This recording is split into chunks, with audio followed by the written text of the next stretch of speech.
Groucho Marx in You Bet Your Life. Presented by DeSoto. Is the one, the only...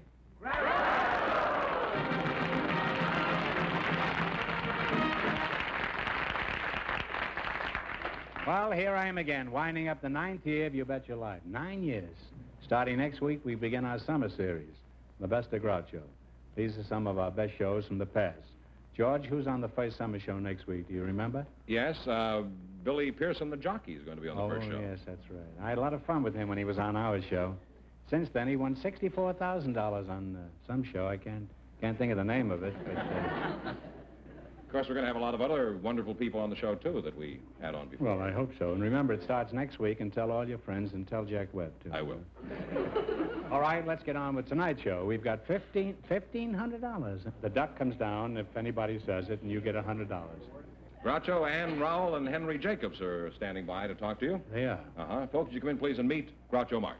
Welcome for the DeSoto Plymouth dealer. Say the secret word, and you each get an extra $50. It's a common word, something you see. Hey, how'd you do? How'd you do? Henry Jacobs, is it? Jacoby. Yeah. Jacobs. Henry Jacoby and Ann Rowell, huh? Ann, I'll start with you because you're a woman. Where are you from, Annie? I was born in Bainbridge, Georgia. Are you born in Georgia? Yes. Are you married? Yes, I have 2 children. You have, huh? How long have you been married? 16 years. 16 years. How'd you meet your husband? Well, we met in South Florida at a motorcycle beach party. I hitched a ride with another fellow and ditched him when I got there. You ditched the guy you went with? Why? Well, you see, Was it uncomfortable I didn't on the care for motorcycle? him, and I thought that if I stuck with him, it would cramp my style, you know. You were on the back of the motorcycle? Oh, yes. Well, you were pretty safe back there, weren't you, huh? Yes. There's not much that can happen to a girl on the back of a motorcycle. Let's see, you're Henry Jacobs, huh? That's right, Groucho. You have an interesting stash there, a mustache. Well, thank you very much. I've been studying it ever since you came up here, and I have one question to ask you. Yes. Why do you wear it? Well, you see, some people have told me that I look better with it, so I've worn it for that reason. I see. Well, I've been told I look better with my head in a bucket, but you don't see me wearing it. Incidentally, I've been watching your show a long time, Groucho, and I kind of wondered about your mustache, why you wear it. Sort of a Well, I have no other place to put it. That's kind of the way I feel, too, you know. Are you married, Henry? Oh, no, I'm not, no. You're not married with a mustache like that? You're not married? No, no. Maybe you've... why aren't you married? Don't the girls like your mustache?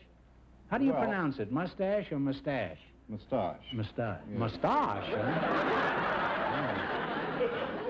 huh? Are you from England? No, no. Are you from Dixie? No, no. Are you from Hunger? Some people have told me I am, but... Well, I think you're a very fine-looking fellow, Bill. Henry? I might say the same thing about you, George. Well, I don't mind being called George. I got mixed up the director. There have been a number of kings of England, you know, who were named George. It's true. The fat one who in the Revolutionary War. What a jerk he was. Lost the whole continent because Did you know him? Well, I was born about 5 years after he died. Do you have a job, Oh, yes. Henry? Yes, I do. I have a small film company in San Francisco. We make films for the television stations. Oh, really? Little commercials. You're a professional, yes. huh? Well, no, then I have a radio program up in Berkeley, a radio station. You kind of move a disc around quite a jockey. bit, huh? Well, Berkeley's right next to San Francisco, and we have a bridge up there that you can go right across. It's very good. Costs That's good. a quarter, but I mean, it's... Yeah.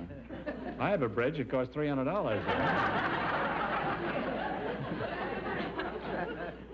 Well, you're a very unusual pair, and I'd like to go on talking to you, but the time has come to play You Bet Your Life. Here we go for the dictionary quiz. You can start with 10 all the way to 100, and one answer between you, your partners.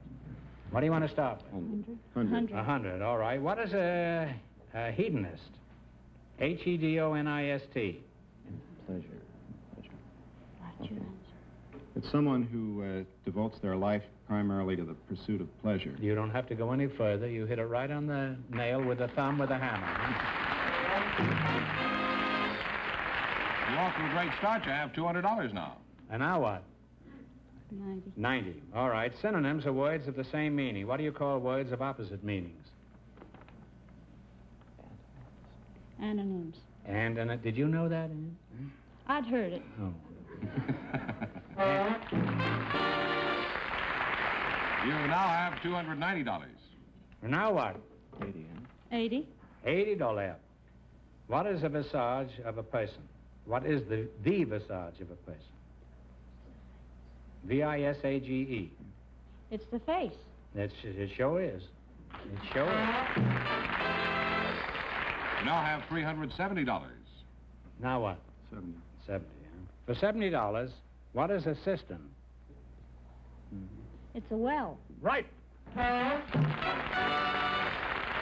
And you wind up with $440. Well, you can't do better than that on this show. Thanks and good luck from the DeSoto Plymouth dealers.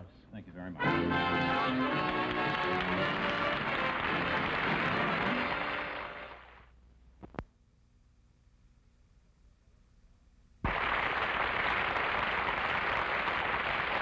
Groucho, Mrs. Alice Enlow, and Mr. Albert Eisen are waiting to talk to you. So, folks, you come in, please, and meet Groucho Marx. Welcome for the DeSoto Plymouth dealer. Say the secret word, and you each get an extra $50. It's a common word, something you always have with you. Let's see, Alice Enlow and Albert Eisen, eh? Where you from, Alice? I am from a little town in western Colorado, Grand Junction, Colorado. Oh, Grand A little Junction. town on the western slope. Do you miss your old hometown, or did you come out here to forget? Well, I can't very well forget it. I have some claims back there that keep reminding me of Oh, it. and that's why you came to California? Mm. With all these claims against you, you must have barely beat the sheriff to the border. Didn't you? Well, they happen to be uranium claims. Really? Wow. Alice, I happen to have some oil stock that's absolutely worthless. But together, I think we could work out a nice, fast swindle. Would you be interested in a partnership? I'll tell you, Groucho, I'm a special investigator for the State Corporation Commission. I spend 8 hours a day, 5 days a week, investigating those bad oil deals. Well, do you know what the fare is to Toronto? You find much of this fraudulent activity in Los Angeles? Yes, there's... That's the statement of the month. It really is. Probably one of the main reasons is that Southern California is a mecca for middle-aged people and elderly people who retire from the Middle West. And spend their time on the freeway. On the fast line, too. Alice, I admire the work you're doing. I think it should be encouraged, and I'd like to help you in every way possible. Thank you. Would you happen to have a list of these old people with money?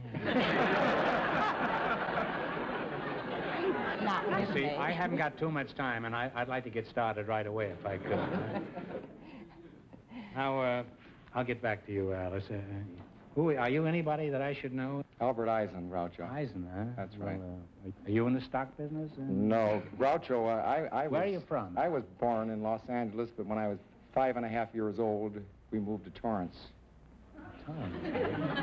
Torrance, isn't that where it rains all the time? And... Oh, no, Groucho, don't say that. We're tired about those old jokes like that.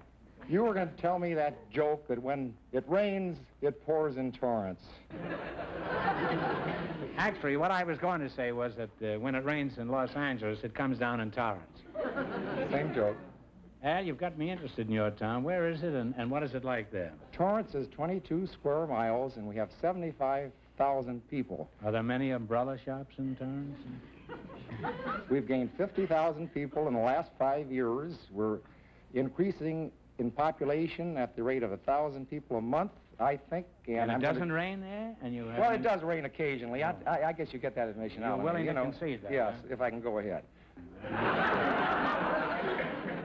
We're heavy industrialized. We have lots of factories, and they pay 65% of our tax bill. You're wasting your time. Nobody's listening to that kind of talk. Yes, they will. We're building a new civic center. Now, why are you so excited about this hamlet? Well, Groucho, I'm the mayor.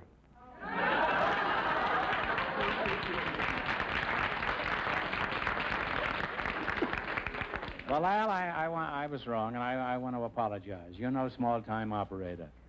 You're the head of the mob, huh? Well, Al, you're a good sport, and I'm sure a good mayor.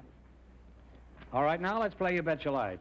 In the race for the $1,500, the first couple won $440. Now, you selected the spelling quiz. This is an old-fashioned spelling bee. What do you want to start with? Let's increase the expense account and make it Little ones are easy, big ones are hard. You dare? Start with a What? Yeah. All right, for $100, Live recklessly. What is that? spell the word fluorescent, as in modern fluorescent lighting. F-L-U-O-R-S-E. One answer between you now. Fluorescent. F-L-O-U-R-E-S-C-E-N-T. No, I'm sorry, Mayor, but it's F-L-U-O-R-E-S-C-E-N-T. Now, $50. Now, do you want to try 90? Let's go. You can try easy ones if you want. No.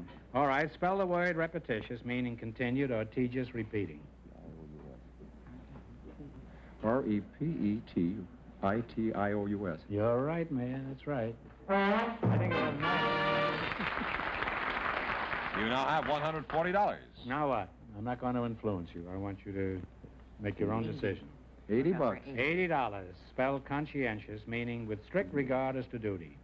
C-O-N-S-C-I-E-N-T-I-O-U-S. Go ahead, you do it. C-O-N-S-C-I-E-N-T-I-O-U-S. You're right, Mayor. You're right. You now have $220. What do we go for now? What was that, 80? That was 80, yes. 70? This may make you a gubernatorial candidate. For $70, spell the word limousine, meaning a type of automobile, usually chauffeur-driven. Limousine, L-I-M-O-U-S-I-N-E. L-I-M-O-U-S-I-N-E. That's right. Okay, then you... And you wind up with $290. Well, thanks and good luck from the DeSoto Plymouth dealers. Oh, Put it thank there, you. Mayor.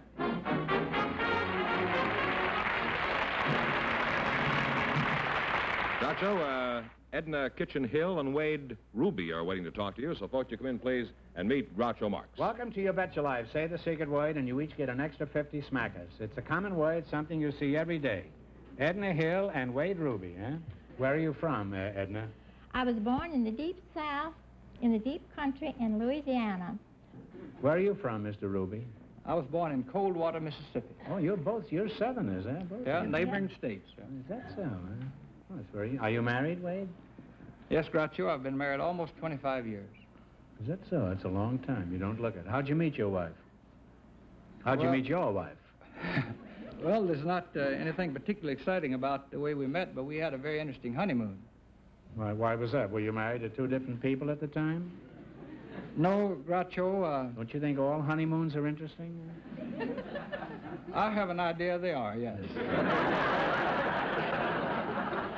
Yes, the thing that made our honeymoon night so unusual was the fact that there was a raging torrent between us all night. Who was that? Was that her mother? No, we were camping up in the Ozarks at a little place called Natural Dam, Arkansas, and it'd been raining up in the hills, and there was a flash flood that came down suddenly over the dam. She was on one side of the stream, and I was on the other, and it was almost morning before the stream ran down, where I could wait. You must have been run down by that time. Well, if Congress isn't convinced we need flood control, this is certainly good. I imagine so, Groucho. You know what Richard Lovelace said? Water has sunk more grievances than wine. Or was that Swinburne? I don't believe it's either one, Groucho. I believe it's a man named Merrill Moore. Oh, Moore. No, I thought that was Archie Moore, wasn't it? No, I'm sure it was Lovelace. He's my favorite poet, by the way. He was known as the melancholy poet of the 18th century. Now, is there anything else you'd like to know about Lovelace? I call him Dickie Boy. Well, there's one thing that you have right about Lovelace. That's his name. Really? Did I have that right? Yeah. Well, that's astonishing. He was not an 18th century poet, but a 17th century. And he was not melancholy, but he was a cavalier, kind of a gay blade. Stone walls do not a prison make, no iron bars a cage. Yes, I know that. Minds innocent and quiet, take that for a hermitage. That's very pretty. Now, were you reciting this when the water was going between you? No, I think I was thinking of Shakespeare's Tempest about that Oh, time. I see. Yeah. Well, how do you know so much about Lovelace? What is your racket? You haven't told us yet. I'm chairman of the Department of English at George Pepperdine College. Oh, whoops, sorry.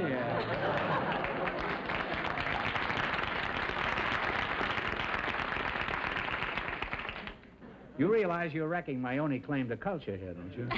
I've been misquoting Lovelace on this show for years. Well, I'm undone at last. The coward dies 1,000 deaths. The brave man dies but once.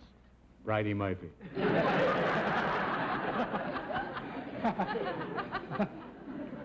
And as Byron said, nothing ever happens to the brave. You remember that? You sure that's Byron? Yeah. Well, I wouldn't bet. I wouldn't bet on anything tonight.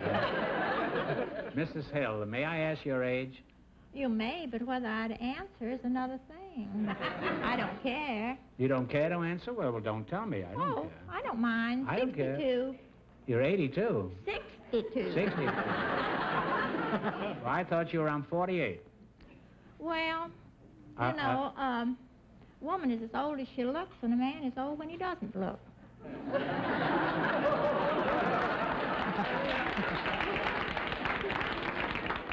Now, was that Lovelace? No, I don't know the author. No, I think it was Bugs Bear. Now, Edna, is that your name or Eden? Edna. Edna, E-D-N-A. I see. Do you have any hobbies to while away the hours? Oh, yes, I have plenty of hobbies. I'm a trained artist. And Trained I paint, artist? Yes. I studied art. I taught art at one time in a college.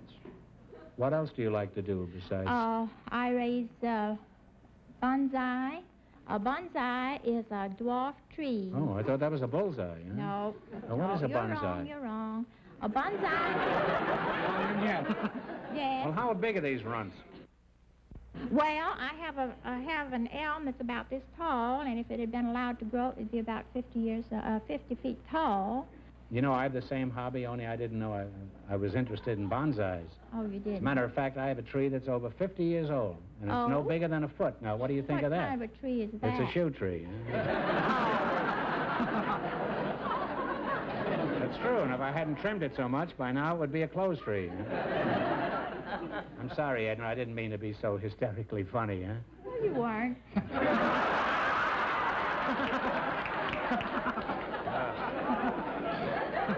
This is the last stages. The contestants are striking back. Professor, what would Lovelace have to say about this? How are the mighty fallen? But that's not Lovelace. That's the poet David, who was king in the land of Canaan, or as you say, Canaan. Yes. 17th century B.C. poet. I'm really getting it good tonight. Well, I happen to know another famous quotation that fits. It's from Shakespeare, who said, "How sharper than a serpent's tooth it is to have an educated contestant." Lovelace. Mr. Ruby, let's find out about your work. Just what do you do in your job, besides embarrassing quizmasters? I teach Chaucer, Shakespeare. You teach Chaucer Shakespeare? Why doesn't Chaucer teach it himself? And I teach the romantic poets and editorial writing, feature writing. And you'd be particularly interested. Next fall, I'm beginning for the first time a new course in humorous literature. Is that so? There's a crack in there someplace. Do you ever pick up any hot jokes from your students, or are they too busy ducking class? Well, I have a rather interesting hobby of gathering interesting answers to examination questions. Could you give us one of these pearls? Well, there was a history student who was asked to name 3 results of the Battle of Gettysburg, and he wrote, some were killed, some were wounded, and some weren't hurt at all.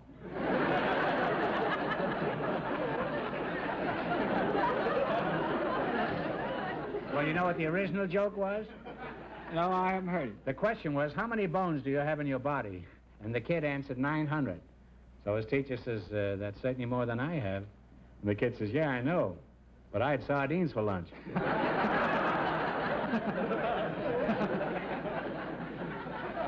I may not know Lovelace, but I know Joe Miller. Wait, do you have a favorite among the daffy answers your students have given you? Yes, since I teach English, I often think of the one that a freshman girl wrote early in the fall when she was taking an orientation battery of tests. She was asked, "Why did you come to college?" And she said, "I come here to be went with, but I ain't yet." You know what the original of that joke is? I don't believe I know that either. The teacher says, "I have went." That's wrong, isn't it? And the kid in the front row says, "Yes, ma'am, it's wrong because you ain't went yet." Shorter. Well, you're a nice couple, and I'd like to continue talking to you two, but I'm getting too educated. So the time has come to play You Bet Your Life. In the race for the $1,500, the first couple is leading with $440. Oh, what a nerve you have picking spelling. This is an old-fashioned spelling bee. You get only one chance at the correct spelling and only one answer between you. I want you to spell the word and then pronounce it. And remember, the more the question is worth, the harder it is. Now, one answer between you. Now, what do you want to start with? 100. Spell the word vicissitude, meaning a change or succession as a change of fortune. Vicissitude. V-I-C-I-S-S-I-T-U-D-E. No, I'm sorry, there's only one C. All right, yes. All right. Well, you now have half your original 100. You have $50. Thank you. What do you want to go for, Rock? 90? 90. Okay. Spell the word pharmaceutical, meaning a medicinal preparation. Pharmaceutical. P-H-A-R-M-A-C-E-U-T-I-C-A-L. That's right. That's right. Well, you now have $140. How did you get all the C's in the right place that time? No trouble that time. All right. $80? Yes, 80. The little ones, you know, are easy. Let's try 80. All right. Spell the word acquiesce, meaning to consent, agree. Acquiesce. A-C... Talk it over first. A-C-Q-U-I-E-S-C-E. Absolutely right, Professor. You now have $220. I presume you want the $70 one. Yes. It's your last chance to beat the other couples, and talk it over. Spell the word therapeutic, meaning to treat medically. Therapeutic. Talk it over. A-P-E-U-T-I-C, I think. T-H-E-R-A-P-E-U-T-I-C. That's absolutely right, Professor. That's absolutely right. And you wind up with $290. Sorry you lost the first one. Thanks and good luck from the DeSoto Plymouth.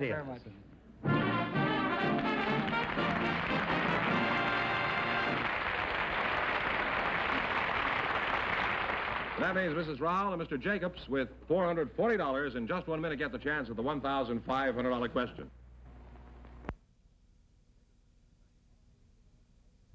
Mr. Jacobs, right back in here, please. Oh, there's old Stashy again, yeah.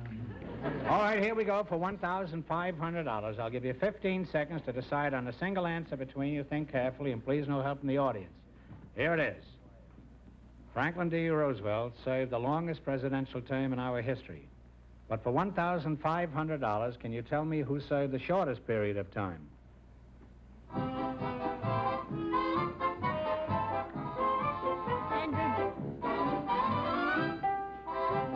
Hold it.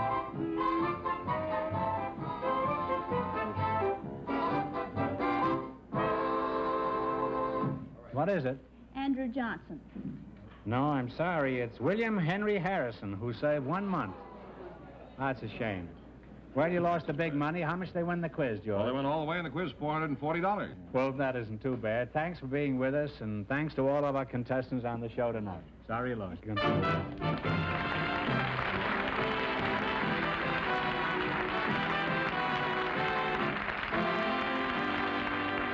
And here's just a final reminder that the Best of Groucho starts next week, and our first guest will be jockey Billy Pearson and John J. Anthony. So if you'd like to see these people again, I suggest you tune in the Best of Groucho next week.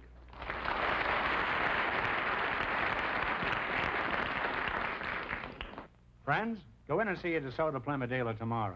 And when you do, tell him Groucho sent you.